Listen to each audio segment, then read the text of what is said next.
Hi, Marilyn here, and I'm back to talk about the piecing for month 4 with Saturday Sampler Halloween Figs, and this is the Nutmeg Star.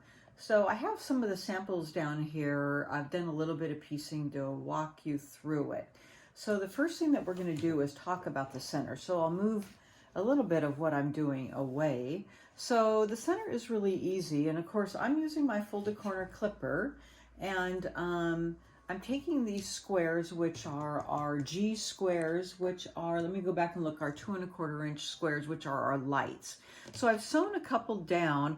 I'm just going to review really quickly the cutting using the folded corner clipper, which is taking that 2 1/4 inch square, lining this up around, and then taking my rotary cutter and cutting off that corner.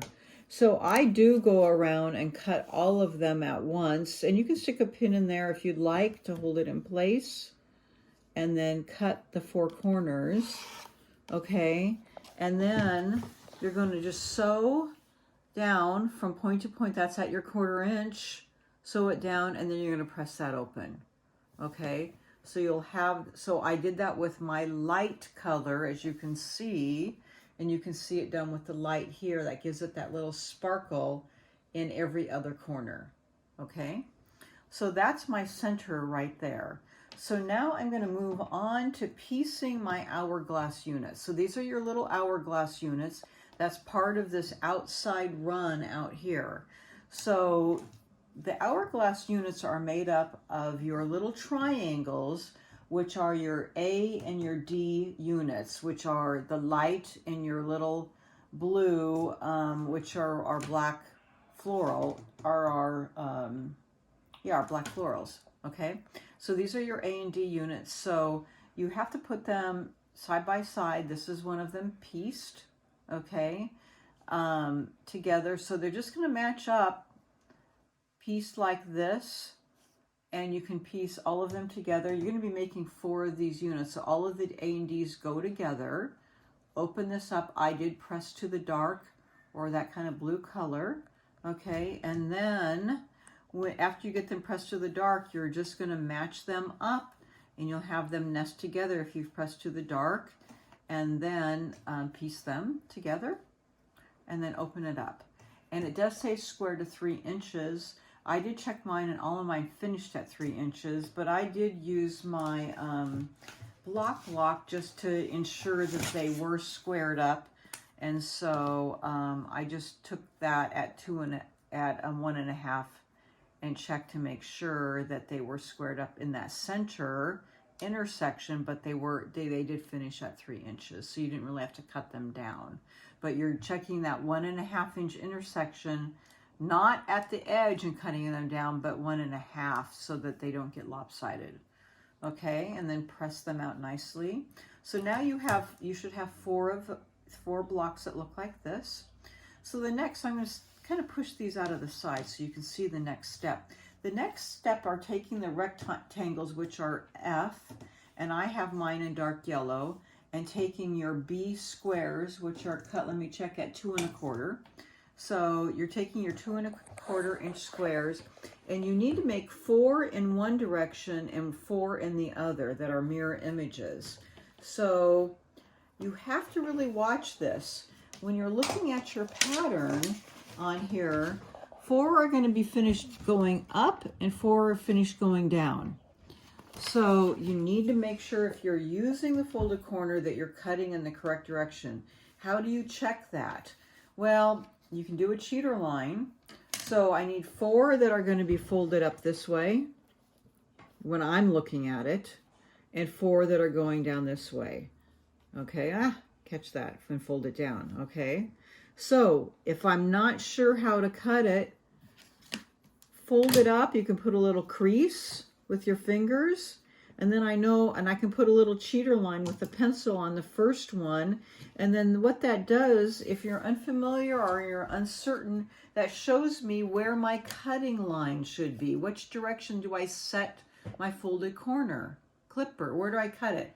So you only cut it once. You're not going to make an error. That way I know that my cutting line is right here. My line is here. My little cheater line tells me where to set the ruler, and I know my cut is here. So when I'm cutting these then, my cut is going to be right here, okay? Ah, come on. I guess I need a new blade, all right?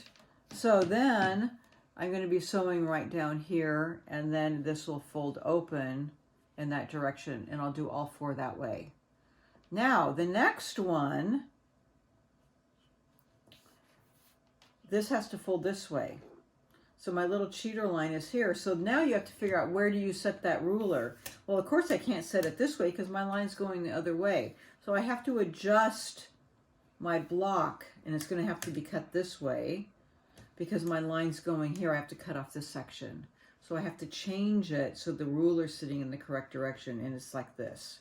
So here then, okay, that's the way it's cut, and then all 4 will be cut this way. So I can set up all 4 now, and then I just chain stitch all 4 through my machine. I can just pick this up, put it in my machine like this, and then just run them through, make sure they're all set, and then just run it through.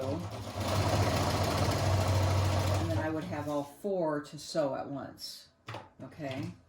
And then I would just cut it and then press all 4 open. That way I have 4 like this, and then 4 going the opposite direction, okay? So now, so I think that little cheater line helps you to make sure that you're going in the correct direction. And I always have the sheet of paper in front of me also to ensure that I'm going in the correct direction also. So you need, you know, 4 of Unit 3A and 4 of Unit 3B for each. Okay, so now you're going to go to the next page, page 12, and on the top of that page, it's showing you the units that you need, how you set them out, how you lay them out here. So on each side of the block here, and then you're going to put in a number E, which is a plain background block on the outside when you're piecing. So here I have one set up, and I've pieced it already. There's my hourglass set here. Okay, so I'll move this away. There's my hourglass set here. And then, oh, well, I guess I can't lay it out because I don't have it really pieced or pressed, but I'll finger press it. There's one set this way, and then the opposite one, I haven't sewn it, but you can envision it, the opposite one set this way. And voila, I have one already pieced and pressed open, and it would go right there. The opposite one would go on the other side. And then when I have one pressed, then I'm using a dark color, number E here, and then number E there. And it would go all the way around my block. So here, if you look at it in my block here, there's my hourglass, there's my unit here, all the way around. And then I have this dark color here, but wait a minute, it doesn't look like a full block. It looks almost like a half square triangle, because what you do, if you look at the very end, you'll see this color that says a number I on top. Yes, we have one more step. After you have this all put together, you're going to take this big square, which is I, and I have a light color, and it's a 3.5 inch square, so it's very big. It's bigger than this, and you're going to lay it on top of everything, and it's going to go bigger than your square. And you're going to take, well, in this case, I still took my folded corner. I'm going to set it up here so I can show you properly. And you're going to put it over everything that's pieced, and so I have it pressed really well. I put some of my flatter on it, or your best press. Get your block really flat. And then I'm going to take this, my 3.5 inch, this goes up to 6.5 inch, and I'm going to cut off the whole thing here. And then this will fold open, and you'll have that light, almost looks like a half square triangle, but it's actually oversized. You can see that it goes across the whole block. So it's bigger than a half square triangle would be. It intersects that block across this original block and into the secondary block. So it actually makes a dramatic triangle across the whole piece. So you can see that across the whole block, and I made it light. So I have this dark color here and then this light color.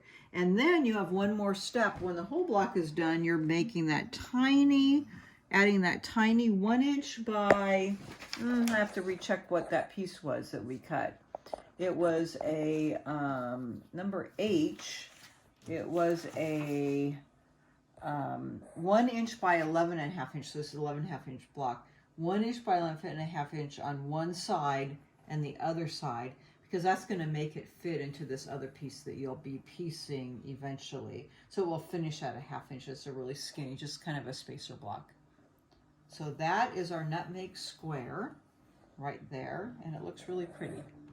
All right, so that's it for this month.